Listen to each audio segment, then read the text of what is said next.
That was clean though. I like that. Wait.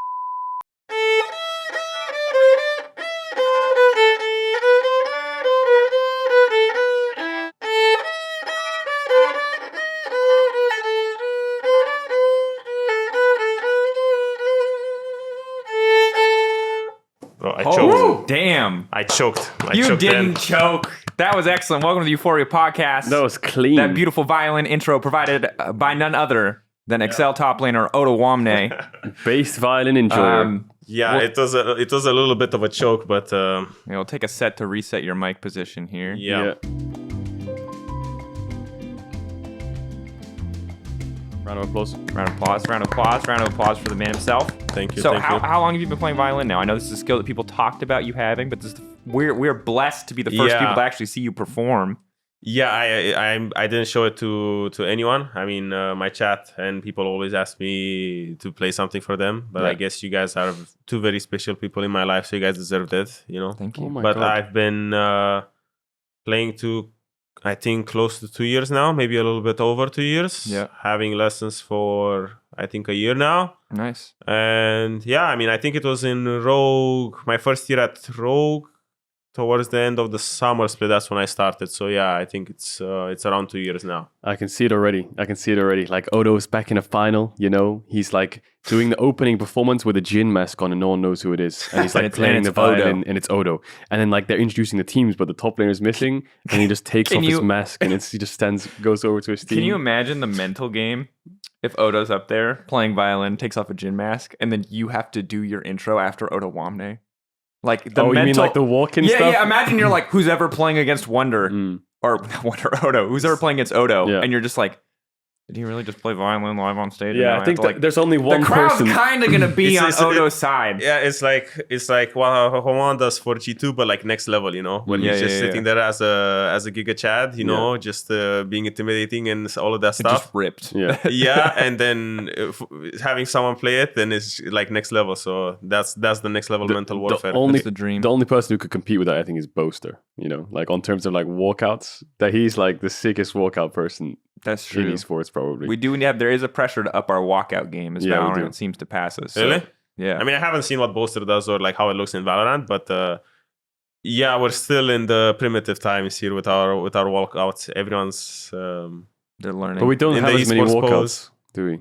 No. Not anymore. We used to have them in winter. We used to have more walkouts, but now we Then don't. we kind of overdid it, where we were walking out on every single game, and we were like, wow. LPL for the fourth time this week, Excel. It was like, all right, sick. LPL still does the walkouts, but I think it's because their teams are so separated. Like they play once every week or something. The teams, so maybe. And you're also in a different venue. No, aren't they still doing the thing where they have like hometown regions? I think, like certain teams have certain stadiums. Bro, I can't keep up the LPL. It's like on another. It's crazy. Even I can't keep up there. But there are stadiums in like Shanghai and stuff for certain teams, and you go and play in their home turf. But then everything feels fresh because when you do walkouts, it doesn't feel like you did walkout in the same studio 100 times, you know. I do think they go through different studios, but the studios look similar, but they're in different locations.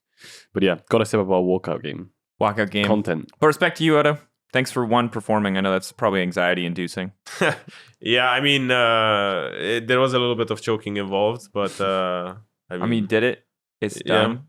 You know, I'm glad you did it. Thank you for doing it. And I think it's sick. I think most people start a musical instrument when they're like really young, or they never start. And like I feel like that's so sad. I mean, I think there's so many people who would want to play one. I was never really into music or anything. I was anti-talent when it comes to it. I didn't have musical ear or anything, and I don't know. I mean, Isma told me that I need the hobby because I was just. I mean, I don't know. There's times where you're just like mega burned out and depressed, and you're like, man, I don't want to have the mood of my day rely on either I went 6-0 in scrims or 0-6 because then it's either like a good day or a bad day. Classic pro players. Yep. Yeah. So he was like, you should find a hobby, you know? And I was like, oh, okay. And I kind of just decided to pick up musical instrument because I was like, okay, this is something totally random that I'll probably never do. So let's just do it in that sense.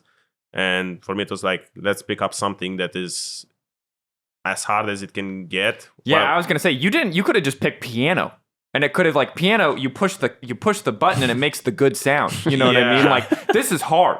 I mean, like violin is a hard instrument. I mean, piano is really hard for later on when you become like really, really good at it because you need a lot of dexterity. But with violin, it's really hard to get into because it's like, okay, with guitar, it's like you have tabs and you have the separation and stuff and you see where you put your fingers, you know, because you have like whatever, it's separated. Nope. But with this one, you have nothing. It's just the chord there and you're like, what do, you know? Push on the string. No, not there. Like just a little bit. A fifth of a centimeter to the left. Yeah, so that's the correct note. Yes. Yeah, so I was like, if I'm gonna get into something that is gonna take some time or like I want to dedicate time to, it might as well pick something that is very hard but like satisfying at the same time. Because I know instrument.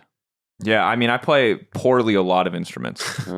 Like I'm definitely like you have put way more consistent time into violin. When I was a teenager, I tried to make a bunch of shitty bands and I played bass. And then I was like, oh, I need to be able to write my own songs. So I tried to play guitar. And then I was like, oh, when I got into electronic music, you do everything like visualized. Everything's visualized in terms of piano. So could I perform anything? No. Can I play a bunch of instruments good enough to get like one part out for music? Yeah. Because like anything I make, I play. Everything that's not digital, I play myself. But like, a lot of it is like the 150th take combined with 8 other takes before that. If something is if chords are too hard, I will play just the one chord, cut, play just the other chord, cut. Like, never ask me to perform anything. So I definitely get it. And I like a lot of respect. Giga Chad Odo comes out here and does it live. Respectable. I mean, I don't know. I practice every day for like 2 years now, almost. And I just do like 1 hour a day every day. And yeah, dude. Well, if you ever need someone with a triangle, I can give you a ding. That's my skill. Apparently, your role is very important because if you like mess up the triangle and you like bong at the wrong time, you just ruin everything. You know? Oh, it's actually really true because I did that at a band competition in high school. Because in high school, I played percussion, and there's this song called Haven Dance, and there's a cowbell. There's a single cowbell in the midst of like epic chorus buildup. Like think of like that, like not quite on the level of like those orchestral instrumentals that people get hyped up to work out to, but like the same level of energy. It builds like like trumpets are coming in. Everyone around me is sweating their ass off. There's a single quarter note rest where the cowbell just comes in by itself.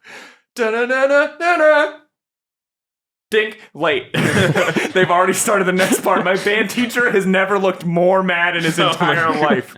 I'm sitting there, counting. 1, 2, 3, 1, 2, 3, praying. You know what I mean? Like, I'm going to nail this. Like, this is my time. I'm going to get it. Just completely whiff. Just completely wrong. Oh my God. I've never had that kind of pressure. I was just a kid where there's like 10 instruments on the ground, pick one up, and then I didn't pick one up, and I just got given the triangle. So I just sat there like, you guys had like instruments? No. Like, because when I did music class, it was literally like, you know, you have to sing. Oh, we never got to sing, actually. We never got any instruments, so we would just be in our normal old classroom, 30 kids just sitting there. And it was massive peer pressure, you know, everyone just sitting there and you look at the guy who's inting and everyone's like, ha, you're inting. Yeah, that's And then you have the prodigy who's like randomly smurfing, you're like, ah, shit. And then it's like, you feel the anxiety, you know, because it's like, I was like usually in the last bench or whatever it's called. Yeah, the last bench. And you see, you know, it comes like this. It's like a little snake coming towards you. That's horrible. Coming to you. And I was like, oh, it's my turn. And it's like, okay, stand up and sing. And I was like, because you know, in the teacher's mind, they're like, look at this environment where everybody's singing and everybody's going to learn together. Yes. But in the kids' eyes, they're like, who's going to grief? Who's going to be crap? And we're going to make fun of it for them for the rest of their lives. It's so true. That's literally how it was. And that's why for me it was meta. You just sit in the last table. And you pray the class is over before it gets to you. Yeah, so it was always last table in the middle because it depended on the mood if they start from the right or from the left, you know? So the only safe spot was the last table in the middle. Yeah. So that was the only way to dodge there singing. You were. But kids are ruthless, dude. That's what I'll say. Yeah, we were vicious. You were vicious. Like, I was also we're like cruel. A bunch of hyenas. Yeah. That's messed up. But good old school. Respectable. This is still a League of Legends podcast. Worry not. But thought we'd take some time, talk a little bit about music, especially because I've been here like 7 episodes in a row. We need need new content. We need new content. We need new content, yeah. Are you going to spice up the content for us on this episode? Yeah, maybe. Yeah. Okay. All right. Well, the boys need some entertainment. When was the last time he was here? I can't remember. It was last year, right? He lives here. He sits behind, this is a fake wall here. He's actually behind the fake wall every episode, just waiting. Yeah. It was before Malmo with Larson. Oh, yeah. Oh, yeah. What, you guys were like first or second then, weren't you? I think we just got stomped 3-0 by G2 and we were very depressed. You know? Yes. And then you went to Malmo and you had your vacation turnaround. Euphoria buff. Euphoria buff. We were just more sitting, like Malmo buff. Yeah, we were sitting here being very, very depressed and sad, and you guys were trying to be, you guys are gonna do it, but you guys didn't really believe it either. I remember leaving that episode being like, they're doomed. I think I looked at Mark after we had like waved goodbye to you because we were really trying to amp you up and we didn't want to like drag you down because you were already dealing with your own stuff. Like, Mark, I think they're yeah, it's because it wasn't even like your answers were sad. It was like question. It's like, yeah, it'll be okay. It'll be fine. Yeah. It was like, we were like, okay, what are your problems? And you list a problem. And it's like, so what's your plan to do that? And you're like, some problems are just problems and you can't fix them.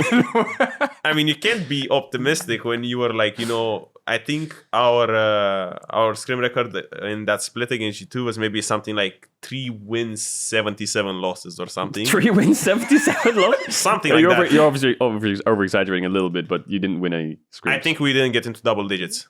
That's the thing. So I think out of... Okay, let's leave it at the percentage-wise. Maybe our win rate was 5 to 10%. That's really... Wow. Yeah, and then we just got stomped 3-0 and we're like, shit. Was G2 just like that in scrims against everyone? No, I think we just had a big-ass mental block, Yeah. It was just like you lost in spring, you have your own internal issues, everything coupled together. It just felt like mental block, It was one of those things where you're just playing and you feel like you can't win.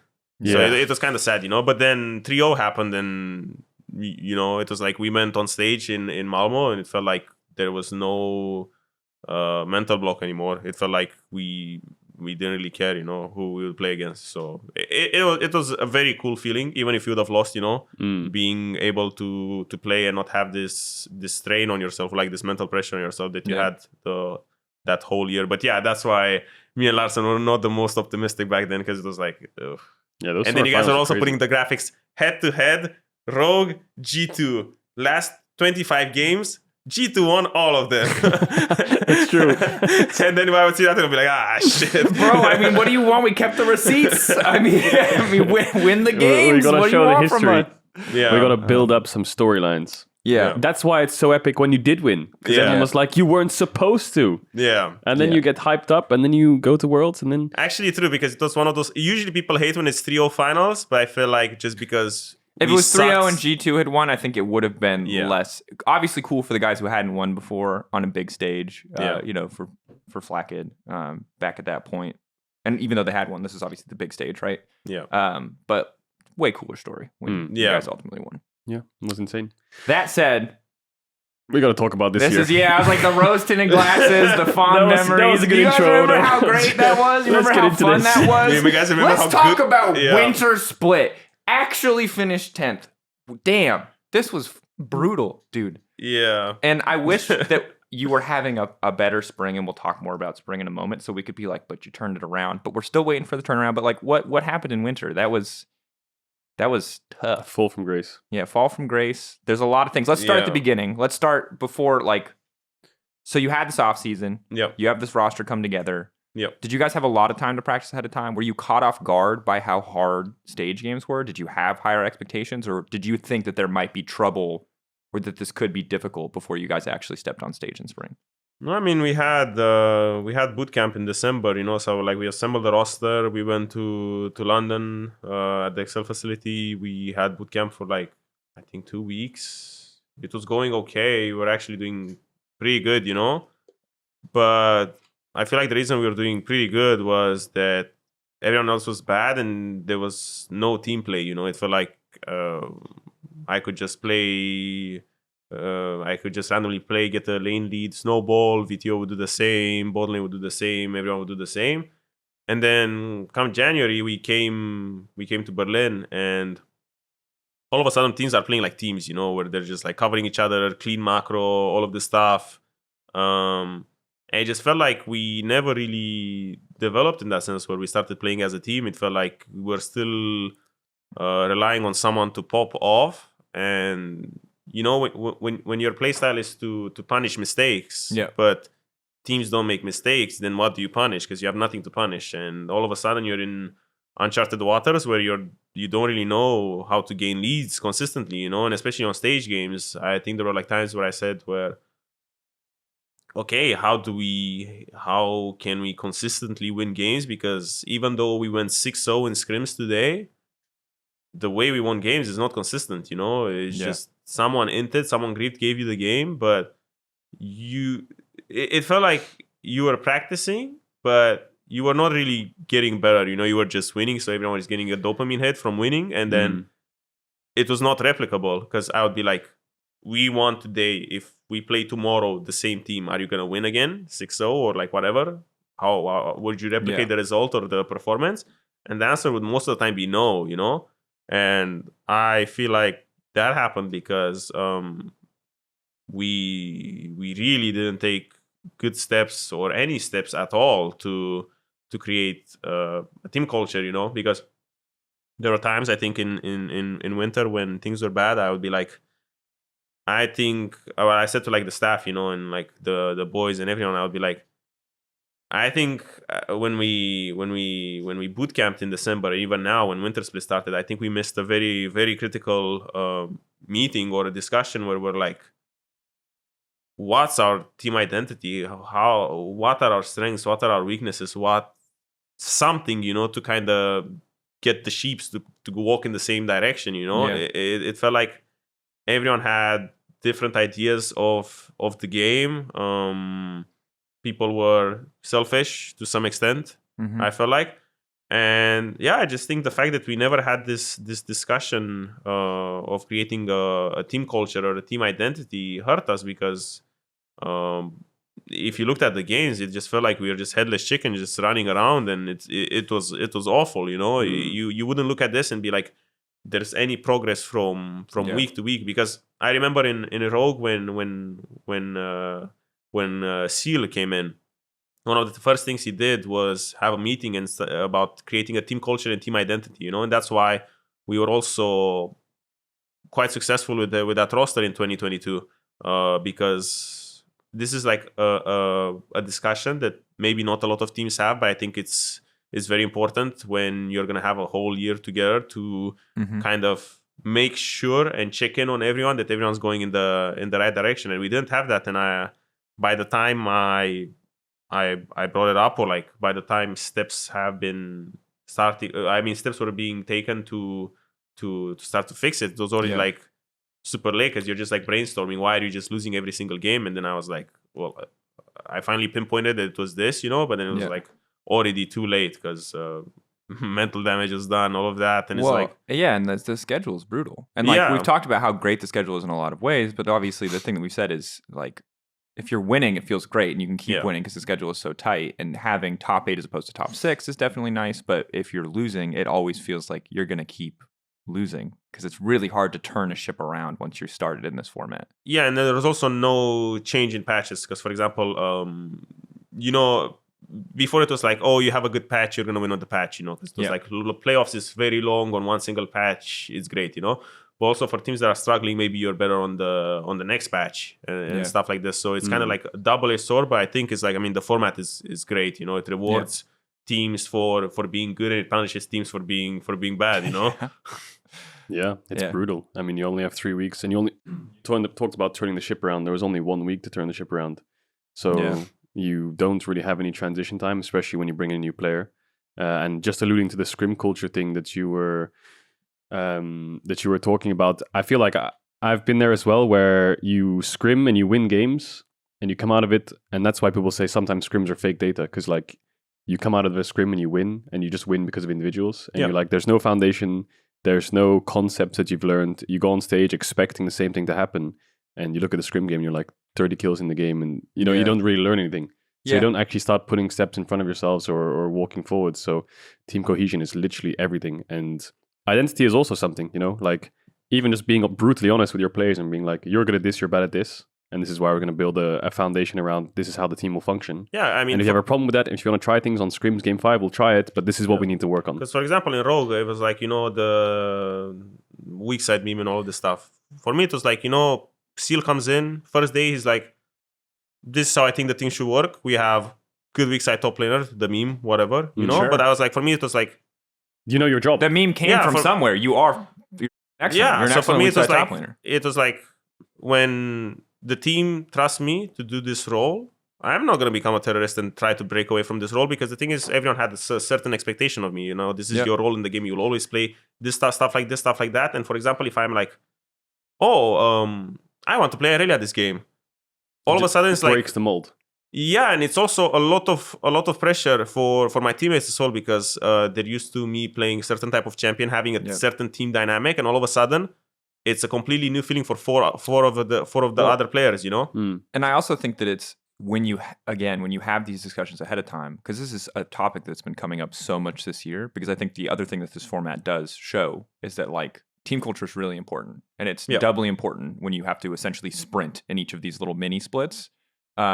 But if you don't have this conversation ahead of time and you want to pick Aurelia, people are going to be caught off guard, but they're not going to have a good reason, you know? Yeah. So when you, as a top laner or any top laner, says, I get it, I agree, I accept my role as we're going to play weak side, then it's easier, because it's not blindsiding you every time your coach says, hey, we need you to play Ornn here. You know you can expect that. Your teammates know and expect that. Yeah, there's like some sense or some degree of unity where everyone's just like, you know, working towards the same goal. And for me, it was like, why would I get the personal ego or whatever and be like, I don't want to play tanks. I want to be a superstar or whatever. I think the important thing is you at some point got to say. And if you had at the start said and wanted to throw down your ego and say something different, then it could have been different and you didn't have to agree. But I think the big thing is getting everyone to agree to these things ahead of time is so important, because like you talked about, you know, if you don't have a culture, things can fall apart really quickly. And also, culture happens whether you want it to or not. So any conversation you don't have, whatever happens organically is just going to become the standard. Like for example, in Winter Split, I would say that we didn't really have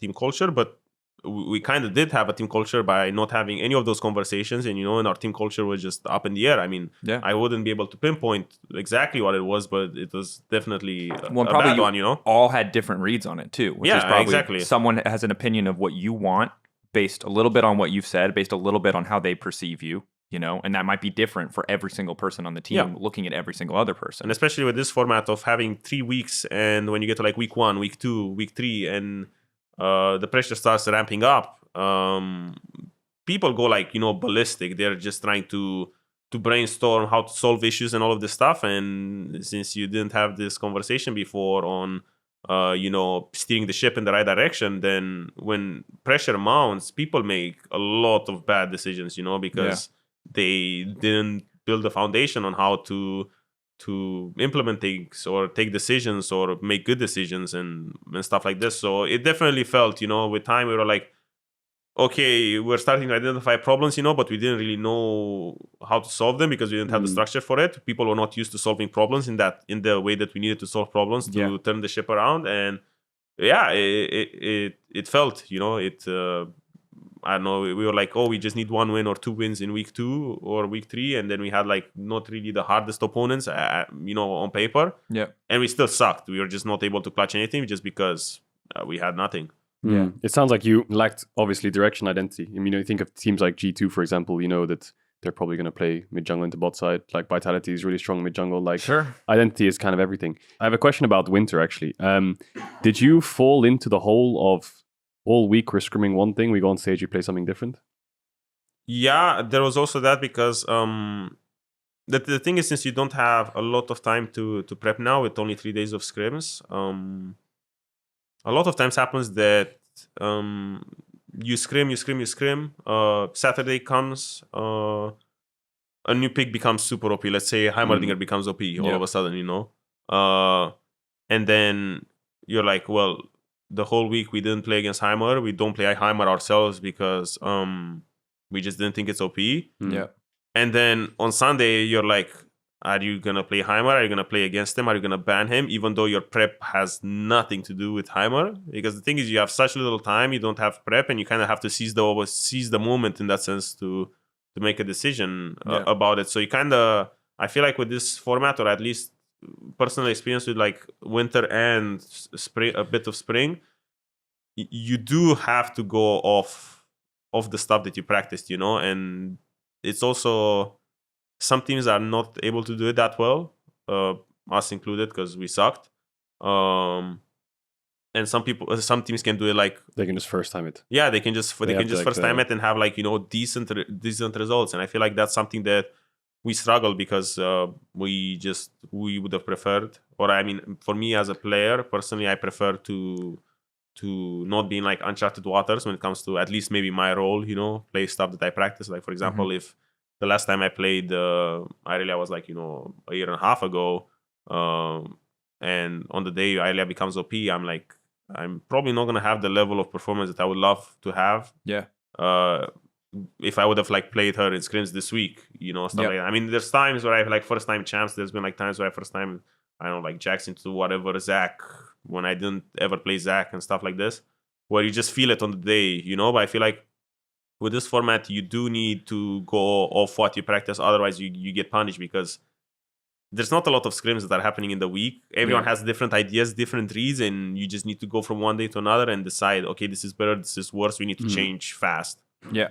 And I mean, again, this just further highlights the importance of having that foundation, because if you're trying to be adaptable when you don't even know or don't even have those expectations set, that's just like all of these little things compound more and more and make it more difficult. On a personal side, like, I know the answer is going to be it sucked, but can you walk us through, like, this has got to be for you personally, this is a pretty big whiplash. Again, you go from top team, sounds like an environment that was working pretty well.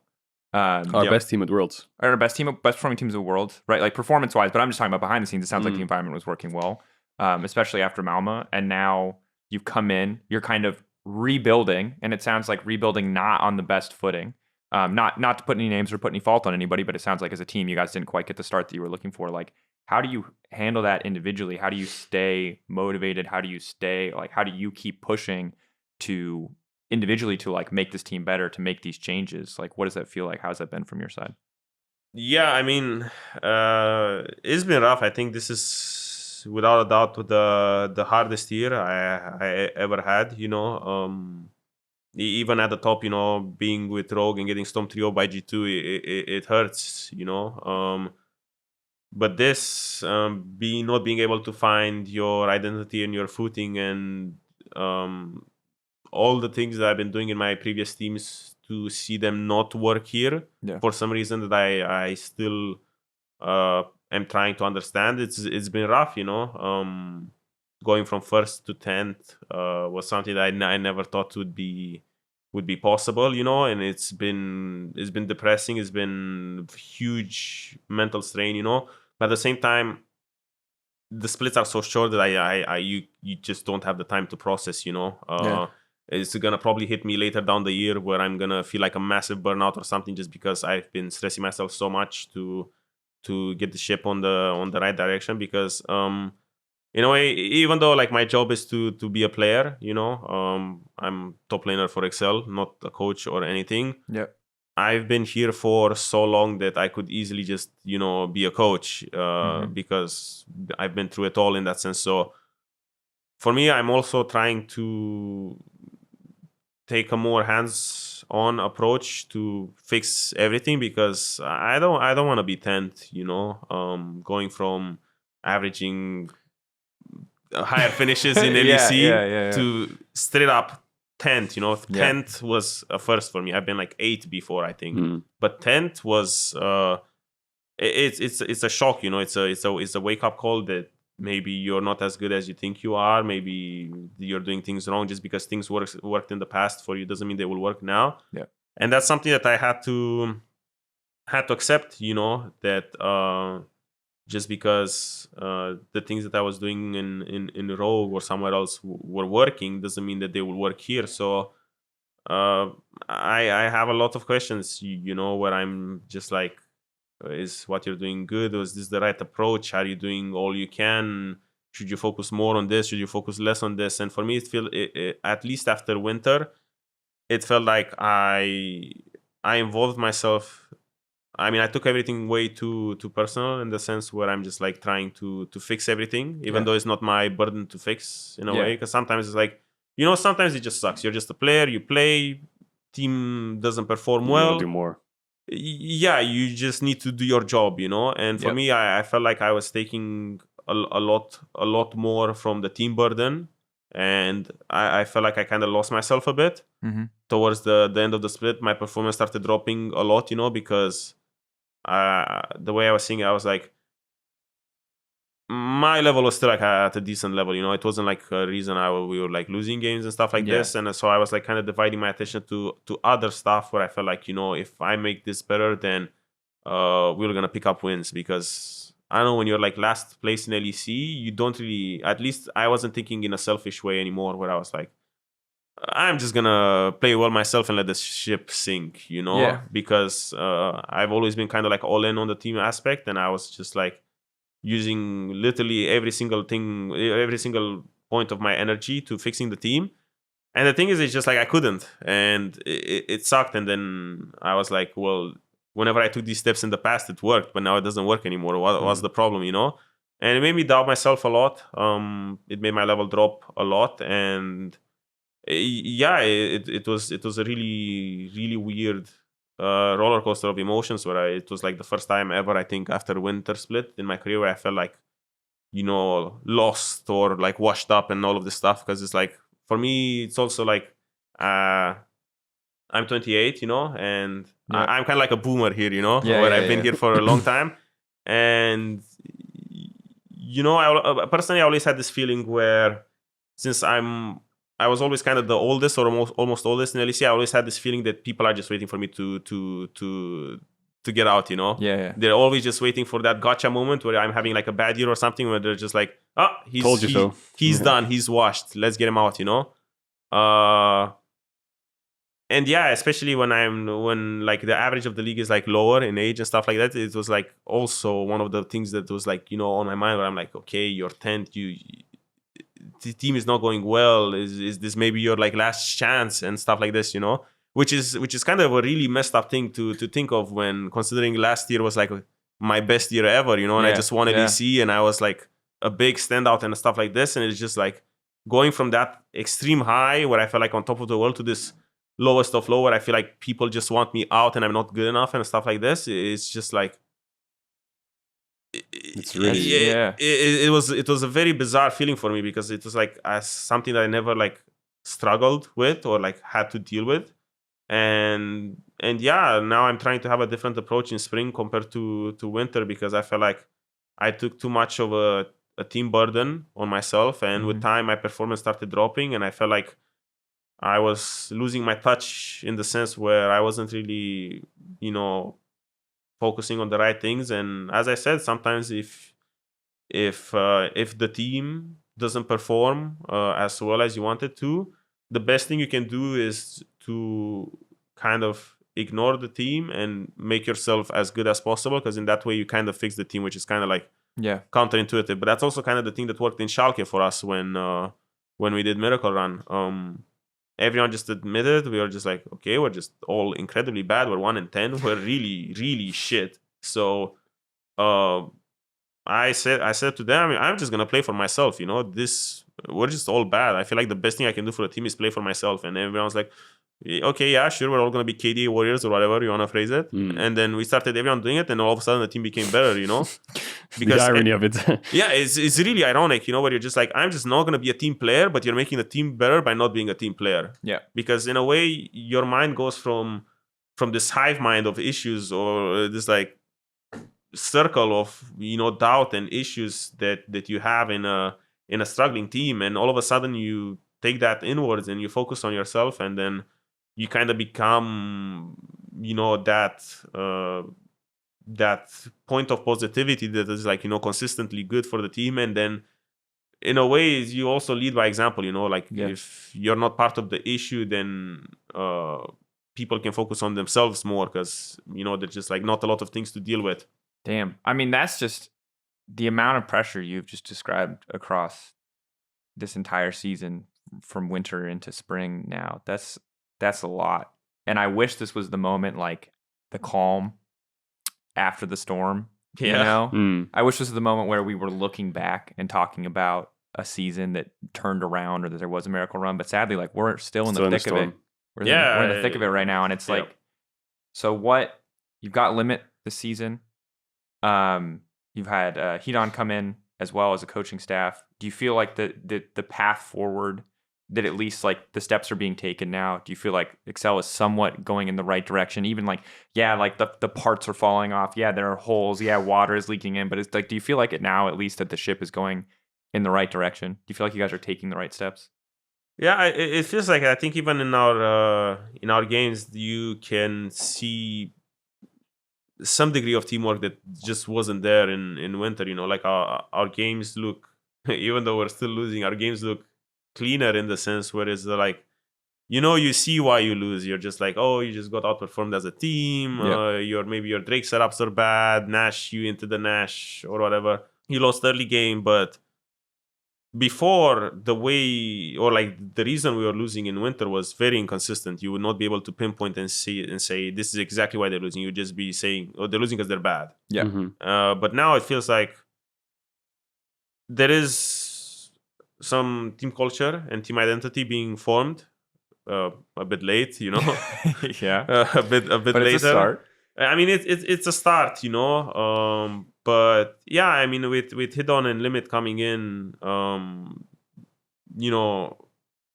timing is awkward because between like, yeah, there's not a lot of time. Yeah, you don't have a lot of time between winter and spring. You have like a week or a week and a half, 2 weeks, whatever, and yeah, I feel like they were like good additions. I feel like the ship is going in the right direction, but it's like you don't really have a lot of time to. You have a lot of work to do in such a short amount of time that it's like. Yeah, and that's also with what I said earlier. There's like so much stress and pressure because everyone's just freaking out because the format, you have 3 weeks.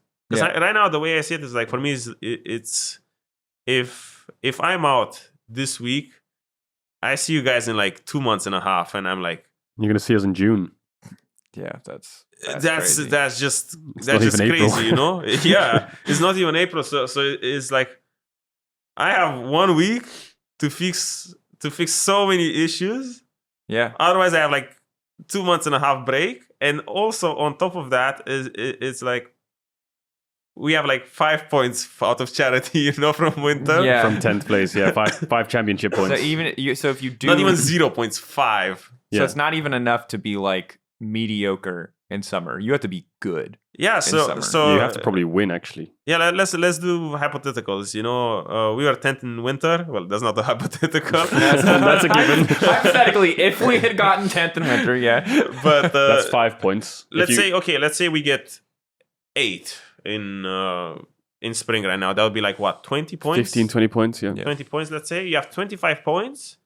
And then you have, let's say, SK gets like double third or double fourth. I don't know. It's like the teams that got points already, they get they just repeat their performance and they get like good points, Your destiny, other than just winning or getting maybe top 2, feels completely out of your hands because the teams that are consistently placing 5th or 6th or whatever are just going to have more points. Yeah, so the thing is, if we get 8th now, and in summer, I feel like if you don't get top 4, then you don't make playoffs.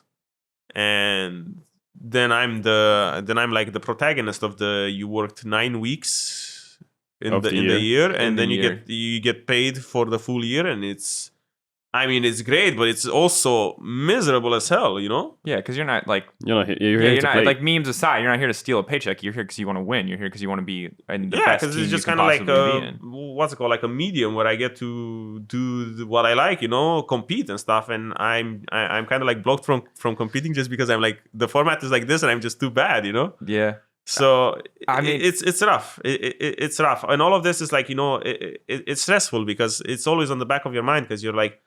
You want to make you want to make playoffs. You want to go as further as you can, but you're like, as I said, if you go 10th and 8th now, the mental strain in the little baby the little baby summer split, the one before the big playoffs, is like. Yeah. Those 3 weeks are gonna be 100 times more. It compounds and gets worse and worse. Like winter is like, okay, this is tough. Spring is like, oh shit, and then summer is like. You kind of know already. You can mess it up at all.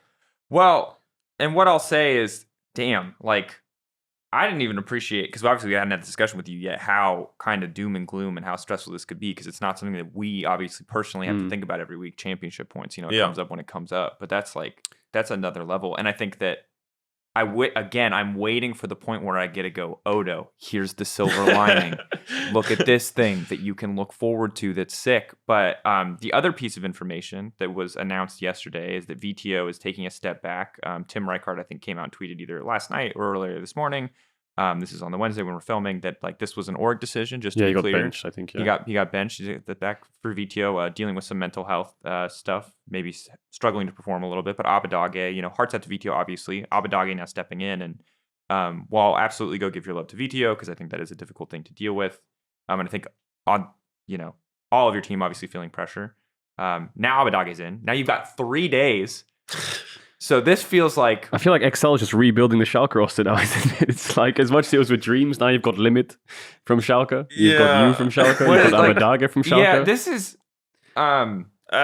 dude, this is wild. Like, this is... I mean, if you do win, again, miracle run, great narratives, crazy turnaround. Like, this is what they write sports scripts about. So that's a cool opportunity. I can see you shaking your head. That's my silver lining.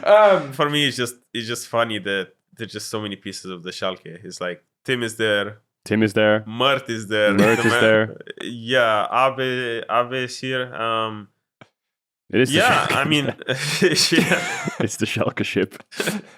Here we go again. Oh shit! Here we go again. Miracle run, baby. Yeah, but I mean, it's 3 days to figure it out. To see what we can reach, because even though everything I said, we're building culture, and everything still felt dysfunctional in that way. And I love Vetheo. Vetheo is great. It's just like, with everything I described earlier, it's just like it's very rough environment. And even for me being here for so long, it's tough. I said it's like this the hardest year I ever had in my career, and it's hard because there's not like big number of like positives when you have to start building culture in the middle of the split and not before the split and everything. It feels like your hands are like full and you're like overwhelmed, and I think everyone is overwhelmed, and I think he's feeling it as well, because it's just a rough situation to be in. But yeah, now with Abe, it's like we need to see how it will be, because today you're gonna go play your first scrims with him after this podcast. After this podcast is like our first day of scrims in the middle of spring split. That sounds the middle. It's last week. Could be the middle. Could be the end. You don't know. It's 3 games, unfortunately. So it's like it's funny to say that sentence. First day of scrims, and it's last week of LEC. Damn. So it's a lot of pressure. Yeah. Yeah, I mean, we need to see, but it's at the same time, it also felt like a situation where it's like, you're building culture and stuff. Things are going better, but not fast enough. So it's kind of like also one of those plug and play things where you're just like, you need to see and try and make stuff work. Because in a way, that also in Schalke when we did Miracle Run, if you guys remember that year or like that split, people were getting benched left and right, and I was just like lucky that it wasn't my turn yet. Yeah, it was Forgiven and then Inax and then Neon. Yeah, it was Forgiven, Inax, Neon, then Dreams got benched for Sir and Nux a lot. Lurox and Gilius. Yeah, Gilius got benched for Lurox got benched for Gilius after. Sir Nux a lot got benched for Dreams got benched for Sir Nux a lot. And I think in 3 weeks, this whole juggle went on for like 12 times. So let me ask you this about Excel then. Do you think this year of changes are panic changes, or are they like, we actually think this is an issue, we need to fix this? I mean, there are definitely issues, but at the same time, since the format is like this, you kind of have to, you need to make things happen fast or you're going to crumble, because there's like so many times I think, like for example, what was our record in spring? 1-8? Yeah, it was in winter, 1-8. There are like so many times where teams start 1-8 and then they pick it up and then they make playoffs, Exactly. There's like so many times where I think it was me when I was with Schalke and with Upset and Memento, I think we were 8-1 or 7-2 and we missed playoffs. Yeah. Where you would be first place in this current format. And I think you just don't have the luxury of just sitting back, having 9 weeks. Because I know most of the teams are just bad for the first 5 weeks of the split in the previous format. And then you start ramping up, towards the end, you start feeling, you're like, oh yeah, we're feeling that we're playing better now. And now we're just ramping it up for playoffs and all of this stuff. But now it's like boom, boom, boom. If you don't get in there insta, then you are out. It's a trade-off of, do we make changes and hope to God that things click, or do we just stick it out and hope to God that things click eventually with the team that's like not Well, you just don't Yeah. you don't even have the luxury anymore. Yeah. Things either stick or you have to make changes, it sounds like, just because of the nature, because you don't have time. Yeah, I mean, we see it with other teams Yeah, as so well, it was right? the same like with Astralis, Fnatic. Yeah, it was the same with Winter. You're like, you made Vitality. 10th with Gotta championships change something. points and all of this stuff. Are you going to run it back in spring? Do you think it's going to get better? You don't know. We said it on the podcast. It feels like you have to make a change because you kind of need a fresh start, especially if the team environment isn't working. That said, we're coming in to the last week. You guys have Koi, Astralis, BDS. You are currently tied 7th alongside Fnatic, Mad Lions, and Heretics, all teams at 2 and 4. Standings now behind us for those of you in YouTube land who want to take a look at the overall landscape. But this is an intense week for you guys, an intense week for some of the other teams around you. And it's crazy. We talked about the pressure. But when you look at this, which games are you looking at the most? Like, obviously, all 3 games you need to find a win. Excel schedule, who are they against? Koi, Astralis, BDS. I mean, I think Koi, our Astralis, BDS. strength of schedule is easier than the other teams, because I think most of the teams like Fnatic, Mad, and Heretics, they still have to face G2 or Vitality. Yeah, who are they like do. Fnatic and Mad both play G2. Team Heretics plays Vitality. Yeah, so it's like, from everyone's perception, you guys' perception as well, G2 and Vitality are like the top dogs. Even though they drop games here and there, they're like consistently perceived as the top dogs. So for us, we only have like BDS, Astralis, Koi, and like BDS is like, they're consistently showing up, and I think it's great to see them do so well, given how they were doing in like, the previous splits and stuff. They're showing up and it's great. But still, even though we suck, you still don't see BDS, as like the same level of threat as G2 and Vitality. Because the thing is that the thing that makes BDS really good is just their team play, But the thing that makes they also have individual star power. Like I think Crowny is insane in the split, he's popping off really, really hard. But yeah, when you look at G2 and Vitality, it's like they have team play, but they also have like star power. They have like so many good players on the roster. Like, you have Upset on Vitality just smurfing every game. On G2, you still have like Caps, he's just popping off. Yeah, it's a lot hard. It's a lot riskier and harder. And as much as like they might have same win rates in a best of one, like the chances are they're just way like tougher. if you say, okay, what's your win conditions against BDS? Is like play better as a team, but then you say what's your win condition against G2 or Vitality? Is like just play good as a team, but also don't get stomped in lanes. So it's like there's like more factors to think about. So for us, strength of schedule seems like it's there. Other teams have like a rougher schedule, but it's like everything can happen here. If we go 0-3, then you're probably out. It's funny because this split is a lot closer, and before in Winter split, I think you could almost be in with like 2 wins, 3 wins, but now it feels like 3 wins got you a tiebreaker. So now it feels like it might be one of those splits where even like 3 wins doesn't get you in. You might need like 4 because everything's so close. Yeah. Did you see that Reddit thread where it was like possibility of a 9-way tie? Yeah. And it was like there's actually possibility of 8, 7, 6-way tie, 5-way tie, 4-way tie. There's like, a lot of tiebreaker possibilities. If it keeps going like this, there is a possibility we've got like 4 or 5 more games to play or something. Yeah. The 9-way tie was the funniest because what happens is like the top 2 play a game or something, and then the winner goes in, but then the rest of them get drawn into 2 groups of best of ones or something. Yeah, it's messy. It's like, what the hell? Yeah, I mean, like this is the thing that like when they make a format, they put that in there because they have to recognize that it's an eventuality and they do the best thing that they can. But it's just like all bets are off. Yeah. Just like at that point, you're just like, what? It's just another round robin of best of one. Yeah, and it's basically, like, it's just like, let's just play another week of the season. Yeah. Like we no longer get a break week between groups and we're just going to play another week. Just one more week. We're forced to. Yeah, it's because that's how the format works. Interesting. Yeah, it's crazy. I mean, I think that it'll be interesting. I think one thing that is like probably the most important game of the week, not for you, but overall, is Mad vs. Fnatic as the only 2 teams that are kind of in the bottom here that play each other directly. Like that game is just going to be massive for the standings. And it's really interesting because I just think that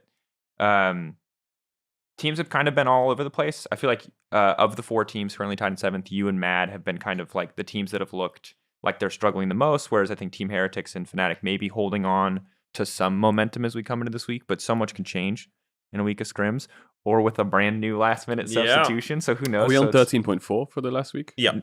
Yeah. It's the same patch. Same patch throughout the entire thing, and then we'll swap for Then we groups. swap to 13.6. Yeah, I can see what you mean about, sorry about to interrupt the flow there, but I can see what you mean about patches. Like everyone else is on 13.5 for like the last 2 weeks. Yeah. And like solo queue's been on 13.5. You for can like 2 no or 3 longer weeks. just steal from the LCK or LPL. Also, the changes are pretty big with like Kennen, for example. Yeah, I mean, for me, it's Azir. like, you know, it kind of sucks you because Kennen's OP now in 13.5. I'm just looking at this patch and I'm like, if I'm making best of 3, I am popping off really hard, you know, because Yeah. Kennen got buffed, Rumble got buffed, so I'm just... Rumble got buffed, yeah. I think Shanji was like getting Rumble banned against him yesterday. Yeah, I mean, like, the champ's Kennen OP, is sick. Kennen is OP, Rumble is OP, so I'm just like, well... 2014's back, baby. Let's go. And literally, just, like, Odoamne era. just give me the best of 3s and I'm playing my my trademarks, you know? Yeah, Aatrox got buffed as well. It's one of those it's one of those things where it's like we could suck week 1 or week 2, but previous splits, if a patch gets changed and we get buffs, like Get carry pop off. junglers or tank junglers come back or Yep. like melee supports. Yeah, it's just like a little shift in the whole thing just gets turned around. But you can't do that. You're just stuck with Yeah. what feels like you can't really be creative because the patch has kind of already been figured out and you've been sitting on it for so long. You're just playing same stuff. Must get really like not boring, but just repetitive, you know, where it's like I wish I could do more, but I'm stuck with the same stuff again. I mean, Like Cassante for 6 weeks. Yeah, but it's not really like that brutal because it's not really like that long. It's still like only 3 weeks, you know, and it's kind of like the same as in playoffs. When you reach playoffs on the old format, you're stuck on the same patch for like 4 weeks. That's true. So it's not something that is completely brand new, but I guess it's brand new from the perspective it's just like, you know, regular season, and you were used to the tides turning at some point, but now they're just like not, you know. It just feels like it's one big tournament, which I think is still cool. Yeah, you're locked on the same patch. Yeah. I think before we wrap for the day, would love to get some big predictions because it is a big week. Odo, you're making it out, obviously, because why would you say anything different? So who's making it out with you? Who's going out with you? Which of the teams currently tied in 7th? Fnatic is down there. Or you can phrase it in the terms of who's not making it out, or who the 2 teams that won't make it. But obviously, I mean, wait, what was Mad last week? Mad was 1-2 last week. Mad was 1-2. They beat Astralis. Oh, I think. Mad is looking shaky. Fnatic's on a bounce back, which we haven't really touched on that much. That's also because it's bounce back because Razork is popping off super hard, no? Razork was popping off. Their map play looked better. It's a yin and yang for Fnatic, I feel like. Their game against Heretics, they got like a 5k gold lead in 9 minutes, and every lane was winning. And they basically like killed everyone on the map like twice. It was 9-2 in kills or something.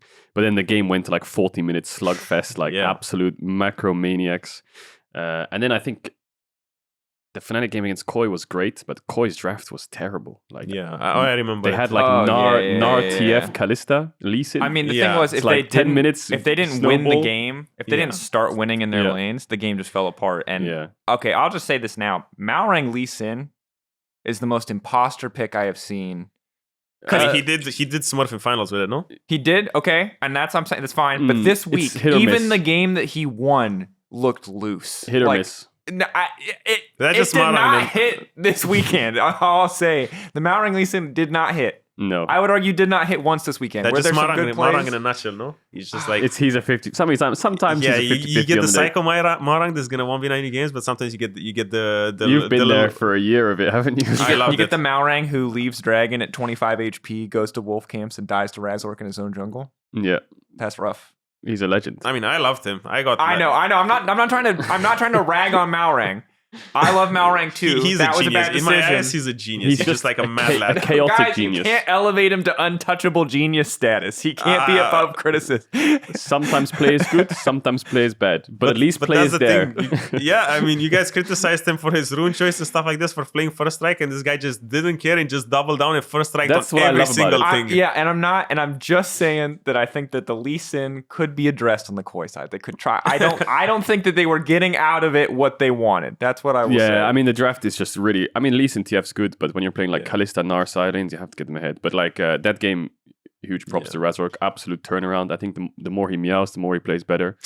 And then like the Heretics game was a massive step up from... As much as it was terrible macro, and I didn't like the game that much, the Fnatic Heretics game, Reckless and Humanoids just solo carrying as carries. Like just the whole positioning, the way they were fighting was terrible, late to objectives. Their engage was bad, but their carries were just... rock solid, which was really good for Fnatic. So we'll I'm see still if they not sure back.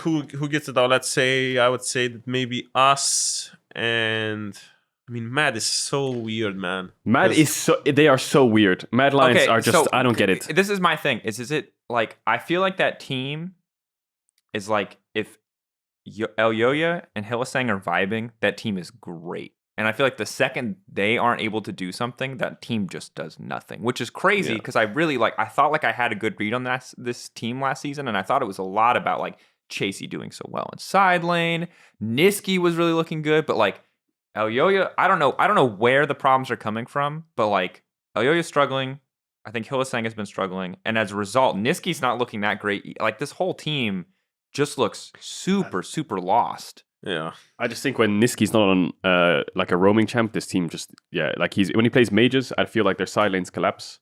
Yeah, I feel like their side lanes just really inconsistent, and the reason that they like get bridged to mid game is just Niski plays like Gragas or Talia and just runs around the map, and that just like covers them. But otherwise, the good news is the meta's there. I mean, you see people playing Lysandra. Some people like Perks just blind picking it like a psycho, but you know. Yeah, but I don't know. It's hard to pinpoint. I don't know. Mad are just. So what do you think? Fnatic are bouncing back. Mad are just weird. Yeah. Heretics look pretty bad, I want to say, but like, also Ruby had a good game. Jankos is like, have you seen Jankos' stats? Shout out to Jankos. I mean, that's the only reason why I want to say Heretics because of brother. I'm just going to read it out. Yannick. I have it here. Jankos this split on a 2-4 team in 10th place. He's first in kills per game. And this is where are the stats from? Because I think it's Game of Legends. From Game of Legends. First in damage. Sometimes LoleSports calculates stats. Yeah, first in kills game, first in damage percent, first in DPM, first in gold diff at 15, first in first blood participation, first in solo kills, second in CS per minute, second in gold per minute, second in kill participation, third in assists per game. And his team is last place. Like what? That's ridiculous. I mean, like the kind of the little bit of hope that I have for Heretics, and actually I would put Heretics as one of my teams that I think are going to make it out, because while yes, their bot lane sometimes looks real bad, I feel like the Kai'Sa pick has been a step in the right direction. I feel like Jankos is trying to put the team on his back. Ruby had a good Ahri game. I don't want to talk about Evie today because I don't have nice things to say. Because that Sion game still hurts my mind. It was tough. So does the Tryndamere game. Evie's been struggling to not go in. So I think that they're figuring out, don't get me wrong, I think it's just been, a rough couple weeks, and he's overestimated maybe his own agency in some situations, is the nice way to put it. But I like that I am seeing progress from Team Heretics. I am seeing better games. And while last week it was absolutely just the Jankos show, and don't get me wrong, this week it was still 90% the Jankos show, it was like 10, 15, 20% other people. And I think that is like, that's a kind of momentum that I think can help them going forward. Okay, it's XL and Team Heretics. It's XL and Heretics. Yeah. Fnatic I can't bet on. Like, I'm really happy for them, and especially Hop. After last week, we said, like, this is a terrible time to debut in an organization. I'm really happy for Oscar, and then he did a great interview with Frankie talking about... Oh, it was great. Yeah, like really good to talk about himself. And I think like I want obviously to see these players do well, but I can't really bet confidently on Fnatic. I would actually say the only team that I feel good about right now is Team Heretics, which feels very weird, but the Jankos show is real. Interesting, really. I would say the last one feels hard because, believe it or not, Odo has not inspired a lot of faith in Excel with your discussion on your team. Yeah. In the long run, I respect that you recognize your issues. I think that like there's a chance for you to turn it around, and miracles do happen, and maybe Abba comes in, you guys pop off in scrims, and you're just like vibing. I think it's gonna work because it's just like, I didn't touch on it earlier, but it's just like a completely different dynamic with style from like Abbe to Vetheo. Because when I played with Abbe in the past, it felt like he's kind of like the same profile as Larsen in that sense, where Vetheo, unironically, someone more similar to Lider in that sense, where they're just like, AD, bruisers, melee, psychos, stuff like this, and you kind of, when you're bad, you kind of need easy League of Legends. Yeah. And like control front mages, to back, scaling, easy League of Legends. Yeah, front to back, easy tank top, because it's like, it felt like the games were better for us when we did that, but then we had the draft against Heretics where we just decided to have a full AD versus Sion 500. But you've done that twice, I think. Your full AD comps. Yeah, you lean into that a lot. Yeah, we did do a little bit of oopsies with that one, and it's like a team thing, It's not like there's nothing to Vetheo that he wants to play this, because the thing is, everyone knows that we all know that when we go into meetings and we say that we think this is good and then it fails, there's no one to blame but ourselves, and yeah, maybe now there's a dynamic shift in that sense. Maybe Pavilion has a easier job filling in, and I'm like confident in it. That we get a shift in dynamic, and things are gonna be a bit simpler for us to play in that sense. So yeah, I mean, I also just wait and see. Oh, you have to wait and see, and I think the most. Actually, like the craziest part is, I think I'm trolling not to put Fnatic or Mad in because they play each other.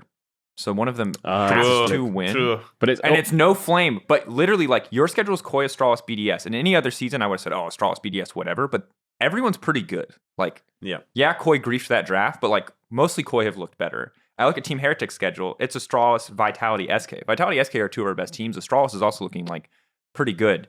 So... I feel like we should all make conclusions. Fnatic or you Mad. said Heretics and Fnatic or Mad are getting in. They're guaranteed to, unless everything gets turned upside down next week. One of them will get to 3 wins purely on the merit that they face each other, which is crazy. It's like the most favorable schedule you can possibly have. Excel and Mad. I think it'll be Fnatic and Excel. Yeah, I mean the thing is I think that like. The big thing for me is I don't always know what to expect from Astralis. I think that their win versus Vitality, obviously they played well. I love the Aurelion Soul. I think Vitality made some questionable things. BDS have been having sick early games, but they've been throwing a ton. And Koi, I don't know what version of Koi we're going to get. And so it's like the only thing I know for sure in this schedule, just based on the schedule, because I don't 100% trust any of these teams, and I'm skeptical now about Heretics just because their schedule is so rough. Yeah, but everyone's schedule is really rough, No, because Fnatic and Mad play each other. It's I know, but whoever, let's say, it's like the only good thing in this schedule. Let's say you're Mad, okay? You've won against Fnatic. You have 3 wins. Now you play G2 and SK. Doesn't matter. I feel like that's really hard. Doesn't matter. But until XL wins a game, Heretics wins a game. Doesn't matter. Yeah. Literally doesn't matter. If you beat Fnatic, you're in. Until one of those other teams can beat their opposition, you're smooth sailing. True. This is such a cursed final week. Yeah. This is such a nightmare. All right, so who's your money on? He said, wait, you changed it. You said XL and... I said XL and Mad. Go on then. What do you reckon? I think I'm saying XL and Fnatic. Fnatic. I think that Mad should be better. But I think that Fnatic have momentum, and I think when you're this far down, that really matters. And I think that momentum, I love it. Like if you guys had just won 3 games and we're fighting for top 6, you play way better next week. I think XL is the easy guess. Not just because you're here, obviously, but you play BDS, Astralis, Koi, right? So your schedule is like you're out of. It's not easy, right? But they're out of the Mad Fnatic loop, and they're out of the Heretics facing. The Heretics face. Who are they beating? Vitality and SK. I'm down. I'm not. Would you rather play against Vitality SK or like? No. They need to beat one team. Which one team are they beating? That's my point. They need to beat one team, maybe 2 teams, depending on how. You're gonna beat Koi. Odoamne Chad beats his old team. Koi, and then Koi are the ones that get knocked out. Yeah, because like strength of schedule matters, but in this context, you only need to beat one team until other teams also beat one team. Yeah, it's weird. Which is crazy. It'll be fun. That's what I'm saying. They're going to beat Koi. That's your prediction. I think they'll... Wait, no, that's what I'm saying. If you're going to say Excel, I'm down. I'm willing to follow... Who are you going to beat? Koi I'm just holding you to it, bro. I need you to make an actual statement here. I think they're probably going to beat Astralis. Astralis and Koi. No, not Koi. BDS. I think BDS, Astralis. Then you're chilling. I feel like Astralis is the one team that you probably If you beat Koi, I think it's probably because... Koi outdraft themselves, to be completely honest with you. They try something that they shouldn't be trying. Because like Koi mostly, I think, are pretty consistent. I could see you getting an angle. Maorang can, like, the thing is Maorang's very, like, hit or miss. So Maorang can miss or draft can miss. And I think those are the easiest ways for you to Koi win. Not that you can't outskill them in some capacity, but those are the safest things to bet on. BDS throwing seems likely because, to be honest, they could be 6-0 right now. They've basically thrown 2 games. But Astralis, I think Astralis have probably one of the best bot lanes in the entire league. Like Cobbett Jonghoon is just like they are unbelievable so far. 113 and Leader are still figuring their stuff out. I think Astralis is the most likely win, actually. Yeah, I think you beating Astralis, if Excel are going to get in, I think it's the Astralis win. Is the one that's the easiest to see, where I can see parity, where it doesn't feel like I'm betting on someone else misdrafting or whatever. Yeah, interesting. Okay, last thing I think we should say is top 2. Then top 2. Who do you reckon's top 2? Vitality and BDS are playing each other, which is going to be big. Again, BDS are struggling. I just think SK is so good. What do you think of SK? I just think I don't know what it is about them, but they're just every game I watch from them looks like they're, you know how he talks about identity? I just think that it's there. They just have like a clear game plan every game. Yeah, that's the thing. For me, like SK is like Exakick is nutty as hell, you know? He's really good. So for me, that's their clear win condition every game. But for me, the way I saw SK even in Winter and now is like they're literally the gatekeepers. Do you play as a team? Yes. Then you can beat them. Yeah. Do you not play as a team? No. Then you're gonna get stomped. You know. So for me, them is literally like they are literally the what's it called, the mark where they're just like the benchmark. You must be this the good. benchmark. You need to be this good. You need to have this level of team play to beat them. I feel like if you're a team, you should beat SK because. But right now they're in a 4-way tie for first. So you're basically telling me that most of the teams in our league are just like not playing like teams. Yeah. Okay. That's exactly what I'm saying. Like you have teams like BDS and SK. I feel like they're just beating the life out of you because they're just like teams that don't. They're beating teams that don't have like a clear set identity and they're consistently good and have replicable ways of winning early game. And I think they do because they do their homework. The players are playing well together and they're getting, as I said, consistent leads. But when you look at Heretics, Fnatic, Excel, Mad Lions, Koi, Astralis, these teams, a lot of time, they don't have reliable ways of getting their leads. You know, it feels flippy. Yeah. And that's why for like Winter and Spring as well, you have SK and BDS at the top of the standings because they're just reliably getting leads because they're playing well together and they have a clear set identity. Do you think that that's something that's common in Europe over the last few years, and then the sudden realization of that lack of identity only hits you when you go to international tournaments? I'm not sure because for me this felt like a new thing this year. I felt like this is just one of the random years where you have BDS and SK at the top, and everyone's wondering why. But I just feel like the way rosters are made everywhere, there's like glaring issues everywhere. I think that's the big thing here. Not to just extrapolate to international, because I think an international comparison is valid, even if in international, it's like Europe is just mismanaging their tops very, very hard, and then you just get stomped because tops are betas in that sense, and I'm a beta as well in that sense. Where, I'm not assertive enough to say I don't want to play. In Rogue, honestly, I did say at the beginning of the year, I said, fine, I will play tanks and stuff. But I do know that when come to Worlds, all of a sudden, everyone's going to be like, oh, top laners are super OP. And we're going to go to Worlds and we're not going to know how to play around top and we're going to suck. And that's what happened. But I think domestically, I think that in years past, you could get away with less, let's say, precise or less good roster construction. Yeah. Because like you said, you have time to be bad. And you have a lot of moments where the patch changes, where you kind of get a little bit of a chance to reset. You get much more practice time than you do stage time. So it feels like you get a lot more opportunities to figure your shit out. Whereas like if you told me 3 weeks into, or whatever the equivalent would be at this point, like 4 or 5 weeks into the season, that SK were a top team, or a team, let's just say, because I don't want to flame SK here, they're doing great. Let's say a team that didn't have huge star power, you know what I mean, was high up in the standings. We saw that shit all the time.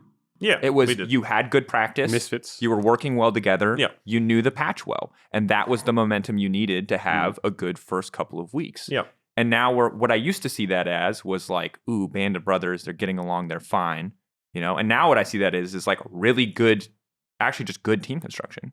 And in this and good staff. In this format, it is super rewarded. And I think that like the old way, or some of the ways that rosters probably have been built, because I'm not an expert because I haven't built a roster, are starting to blow up in people's faces. I think that like teams are now learning on the fly, like probably how backwards in the past some of their roster building habits have been, or their team building habits have been. Yeah, exactly. Because they just never got exposed in the past. They could show up for 4 weeks and not do anything. Yep. And then by the end of the 8th week, have it figured out as long as they were ready for playoffs.